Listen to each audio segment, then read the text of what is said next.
Good morning बच्चों। आज हम लोग एक चर वाले रैखिक समीकरण जो JCRT के बुक में एक्सरसाइज 8.1 है उस पे हम लोग देखेंगे। इसके पहले हम वीडियो बनाए हैं जो NCERT बुक पे बेस्ड था, तो हम लोग यहाँ शुरुआत करते हैं एक्सरसाइज 8.1 को। और इसका जो इंट्रोडक्शन है वो हम पिछले वीडियो में ऑलरेडी दे चुके हैं। तो जैसे हम यहाँ पे क्वेश्चन नंबर 1 लेते हैं, 1 का 1 ये कहता है x + 3 = 5। ठीक है, तो कल जैसा हम पिछले वीडियो में जो हम लोग देखे थे, तो यहाँ पे जो +3 है हम लोग को इधर लाना क्या है, x। तो यहाँ पर मेरा x है, यहाँ पे +3 है, तो यहाँ -3 कर देंगे तो ये x आ जाएगा। हम लोग लिखते हैं बायां पक्ष में x + 3 -3, यहाँ -3 किए तो इधर भी कर देंगे हम लोग -3। तो अब ये वाला और ये समाप्त हो जाएगा, क्या बचेगा, x = 2। ठीक है, इसके बाद हम लोग इसका सेकंड नंबर क्वेश्चन देखते हैं। ये कहता है, क्वेश्चन नंबर 6 है, 3x = 18।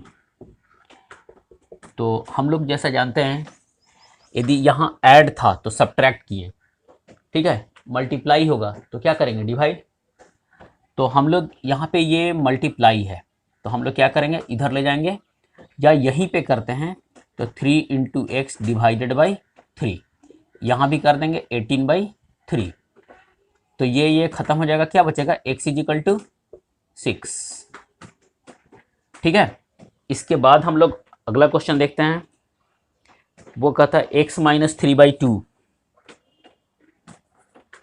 x - 3/2 = 7/6। ये इस चैप्टर का 16वां क्वेश्चन है, = 7/6। तो जैसा हम लोग अभी इसमें देखे थे +3 था तो -3 किए थे, यहाँ माइनस है तो क्या करेंगे, प्लस कर देंगे यही नंबर को। x - 3/2 यहाँ लिखेंगे +3/2। ये राइट हैंड साइड में जब यहाँ +3/2 किए तो यहाँ भी +3/2 कर देंगे हम लोग, तो ये खत्म हो जाएगा।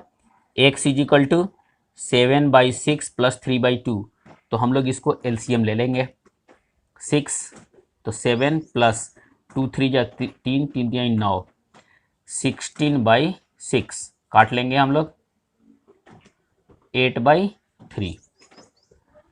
इस तरीक़ा से हम लोग जो एक से क्वेश्चन नंबर 1 का जो है 1 से लेकर 16 तक का, हम लोग इस आधार पे हम लोग इस संख्या के 1/3 में 5/2 घटाने पर, तो हम लोग पहले मान लेते हैं कि माना संख्या बराबर x। 1/3 का मतलब होता है 1/3।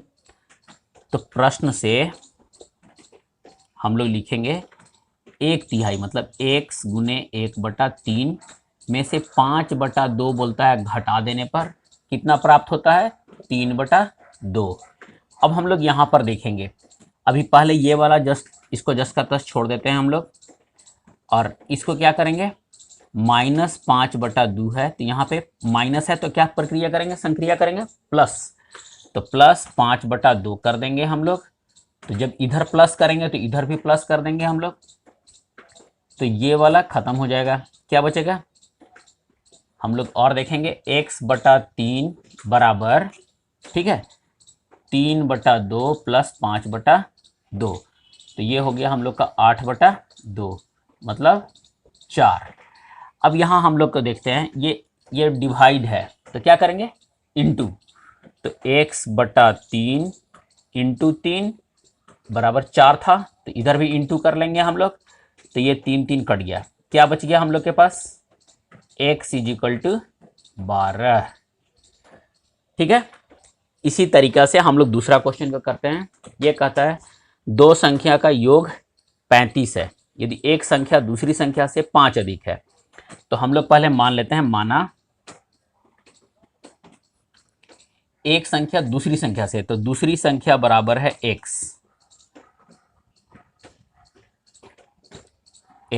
तो पहली संख्या क्या हो गई, पहली संख्या बराबर x + 5। कहा ना, एक संख्या दूसरी संख्या से 5 अधिक है, 5 अधिक का मतलब 5 जोड़ देंगे, तो x में एक संख्या दूसरी संख्या से, तो दूसरी संख्या x है, तो पहली संख्या हो गई x जोड़ 5, तो दोनों का जोड़ कितना है 35। तो हम लोग यहाँ पर लिखेंगे दोनों का जोड़ दिया है 35, तो दोनों को जोड़ देंगे x जोड़ 5 बराबर 35, ये दोनों को जोड़ देंगे तो x और एक x कितना हो गया 2x जोड़ 5 बराबर 35। यहाँ पे प्लस है ना, तो हम लोग क्या करेंगे माइनस, तो इधर भी माइनस कर देंगे हम लोग, तो ये कितना हो गया, ये कट गया 2x इज इक्वल टू 30। तो ये कितना हो गया, यहाँ पे इंटू है तो हम लोग लिखेंगे 2 इंटू एक्स, तो ये इंटू है तो डिवाइड कर देंगे बराबर 30/2। तो ये कितना हो गया x इज इक्वल टू 15। ठीक है, हम लोग यहाँ पर देखते हैं इसको, तो हम लोग यहाँ लिखेंगे, ये कट गया ना, तो लिखे x इज इक्वल टू 15। तो बोला दोनों संख्या ज्ञात करें, तो पहला संख्या तो ये हो गया, हम लोग माने थे दूसरी संख्या, तो ये हो गई हम लोग की दूसरी संख्या बराबर इतना,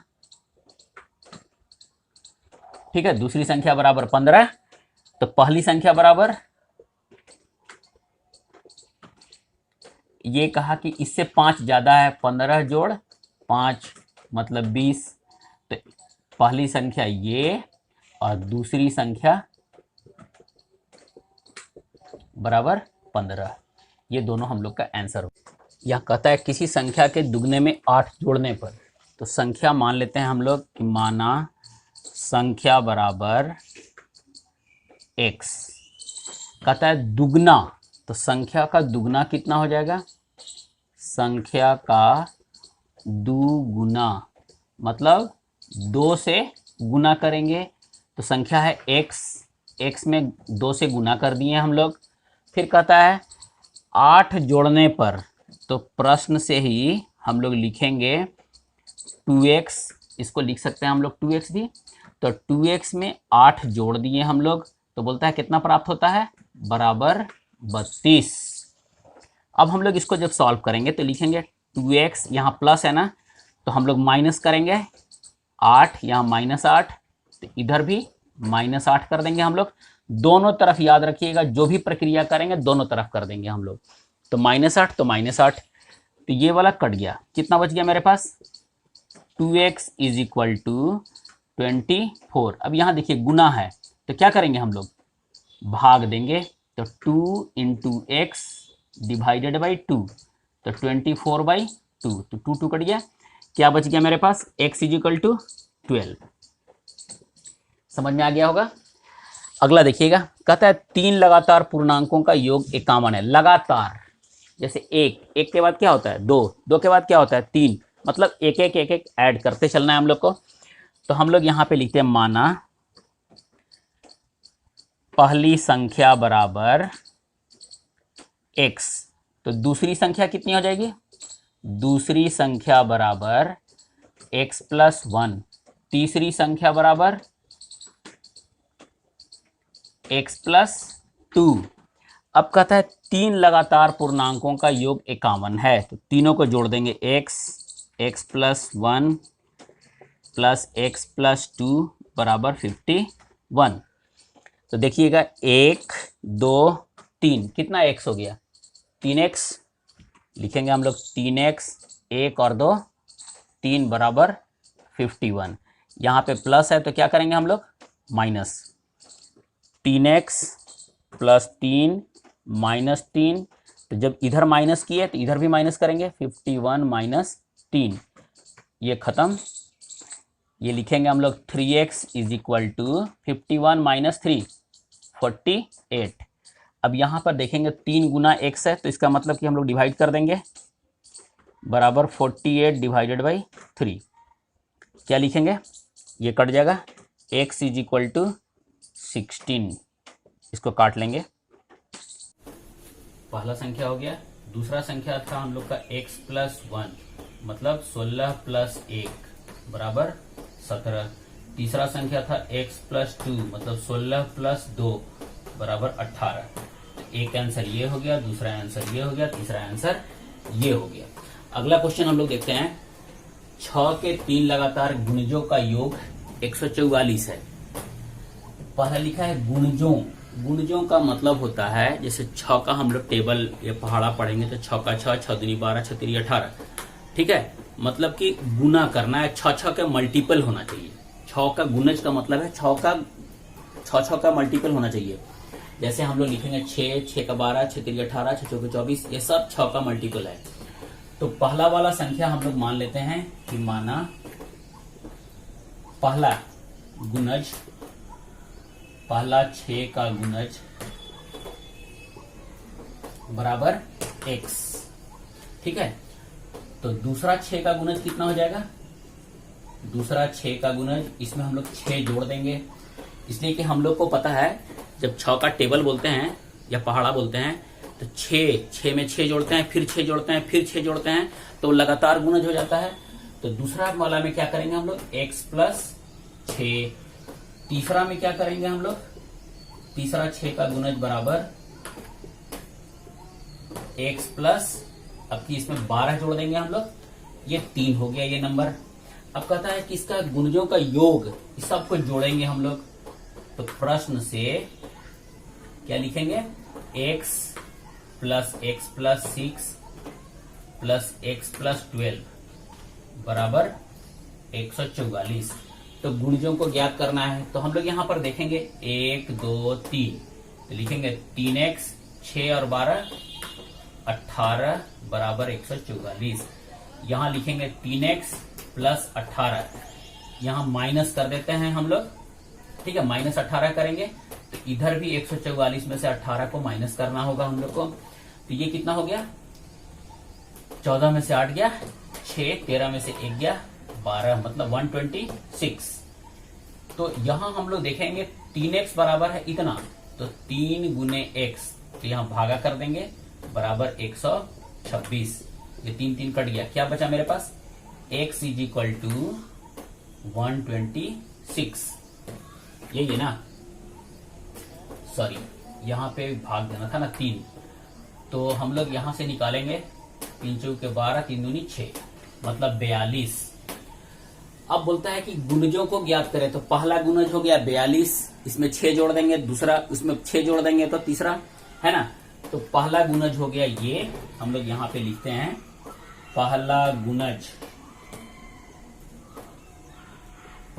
गुणज बराबर 42, दूसरा गुणज बराबर 42 में 6 जोड़ेंगे हम लोग, तो कितना हो गया? 48, और तीसरा गुणज बराबर हो जाएगा हम लोग का 48 प्लस 6 54। ठीक है, ये हो गया हम लोग का आंसर 54, 48 और ये 42। ठीक है, ये अब हम लोग चेक कर लेंगे कि सही हुआ कि नहीं हुआ।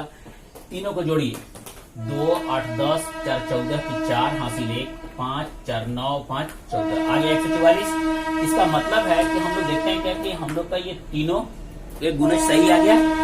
अब अगला क्वेश्चन है, दो संख्या का अनुपात 2:5 है और इनका अंतर 21 है। मतलब दो संख्या का अनुपात इतना दिया हुआ है, तो हम लोग यहाँ पे लिखते हैं माना संख्या बराबर, इसमें जब अनुपात होता है तो हम लोग उसमें ना कोई भी एक नंबर से मल्टीप्लाई करते हैं। तो हम लोग यहाँ पे कोई चर जो वेरिएबल होता है उसको हम लोग ले लेते हैं। तो हम लोग यहाँ पे लिखते हैं माना संख्या बराबर 2x, इसमें x से मल्टीप्लाई किए तो पहला संख्या हो गया ये, दो संख्या का अनुपात इतना है, तो दूसरी संख्या क्या हो गई 5x, मतलब एक 2x है एक तो 5x है। कहता है दोनों का अंतर 21 है, तो जो बड़ा वाला होगा उसमें से छोटा वाला का माइनस करेंगे। तो हम लोग यहाँ पे लिखते हैं प्रश्न से 5x घटाओ 2x बराबर 21। तो यहाँ देखेंगे हम लोग कितना आता है 3x बराबर 5 माइनस 2 करेंगे तो 3 हो गया, 3x बराबर 21। अब यहाँ गुना है ना, तो हम लोग क्या करेंगे 3 गुने x, इसको भागा कर देंगे तो 21 भागा 3, 3 3 कट गया, तो कितना आ गया x इज इक्वल टू 7। अब हम लोग यहाँ पे संख्या लिखेंगे, संख्या कितना कितना हो गया हम लोग का देखते हैं हम लोग। इसलिए संख्या बराबर, संख्या कितना था 2x, तो 2 इंटू 7 मतलब 14, और दूसरा संख्या 5 गुने 7 बराबर 35। ये हो गया हम लोग का आंसर। किसी कक्षा में बालक और बालिका की संख्या का अनुपात है 7:4, तो हम लोग यहाँ पे मान लेते हैं, माना बालक की संख्या, बालकों की संख्या बराबर ये 7 है, तो हम लोग कितना लिखेंगे इसको 7 इंटू एक्स। तो बालिकाओं की संख्या कितना हो गया, बालिकाओं की संख्या बराबर 4x।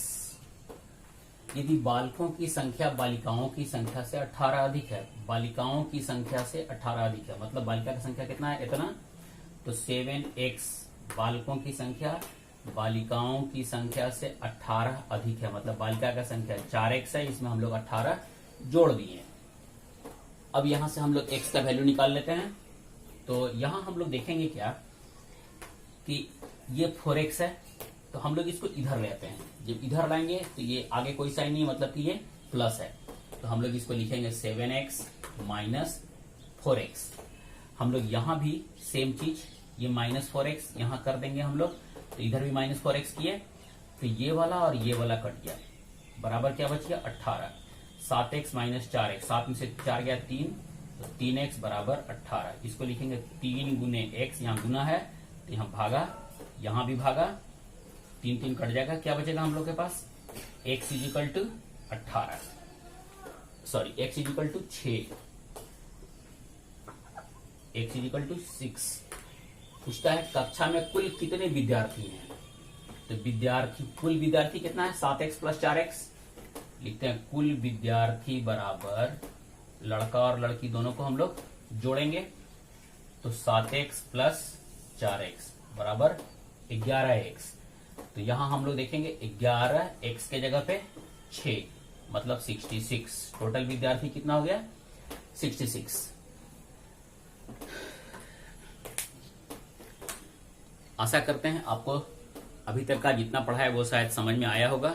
यदि समझ में आया होगा और यदि अच्छा लगा हो तो प्लीज एक लाइक बनता है, लाइक दे दीजिएगा, और इस वीडियो को जितना ज्यादा से ज्यादा अपने दोस्तों के बीच में शेयर कर सकते हैं शेयर कीजिए, जिससे मेरा भी थोड़ा हौसला बढ़े। और यदि आप मेरे चैनल पे नए हैं तो प्लीज इसको सब्सक्राइब जरूर कीजिएगा। पूरा वीडियो देखने के लिए बहुत बहुत धन्यवाद।